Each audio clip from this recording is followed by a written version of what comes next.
बथनाहा में वार्ड सदस्य पति फेकन पासवान हत्याकांड में पुलिस ने किया खुलासा।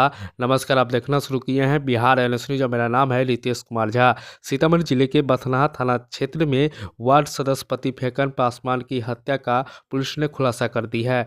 पुलिस ने जांच में सामने आया कि इस हत्या की साजिश मृतक के दूसरे पत्नी अनीता देवी ने अपने बेटे अरुण कुमार के साथ मिलकर रची थी। 31 दिसंबर को दुर्वासा कॉलेज के पास सड़क किनारे एक बोरे में सिर कटा लाश मिला था। बाद में उसकी पहचान धर्मपुर गांव निवासी फेकन पासवान के रूप में की गई थी। वही 5वें दिन मृतक का सिर घर से कुछ ही दूर पर बरामद किया गया था। सीतामढ़ी एसपी अमित रंजन के निर्देश पर विशेष जांच टीम बनाई गई थी। सीसीटीवी फुटेज और अन्य सबूतों के आधार पर पत्नी से पूछताछ की गई, जिसमें अपराध स्वीकार कर ली है।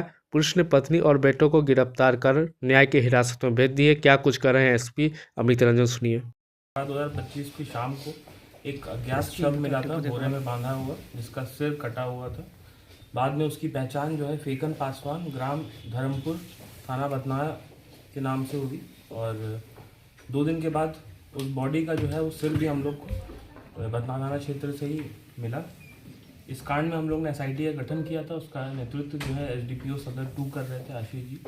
और जो टेक्निकल टीम थी और जो आईओ है, उन्होंने सीडीआर एवं टेक्निकल विश्लेषण के बाद जो है जो अनीता देवी जो मृतक की दूसरी पत्नी थी, उनसे पूछताछ किया गया। पूछताछ के क्रम में उन्होंने स्वीकार किया कि पत्नी जो उनकी दूसरी पत्नी थी, उन्होंने ही और उनके 2 बेटे अरुण कुमार और ऋषु कुमार, इन तीनों ने मिल के जो है उनकी हत्या की थी फेकन पासवान की।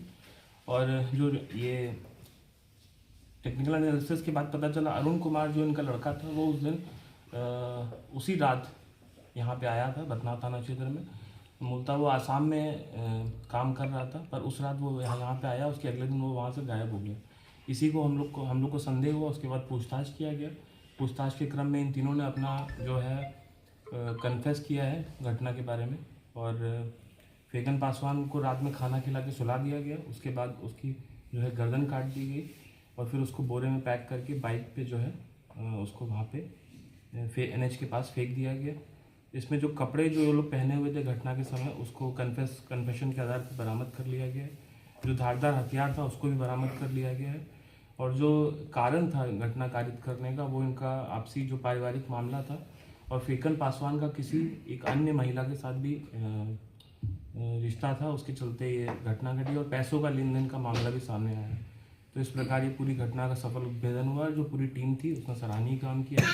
और जो अभियुक्त है अरुण कुमार ठाकुर, इसको पकड़ने के लिए हमारी टीम आसाम गई थी, वहाँ से उसको पकड़ के लाई।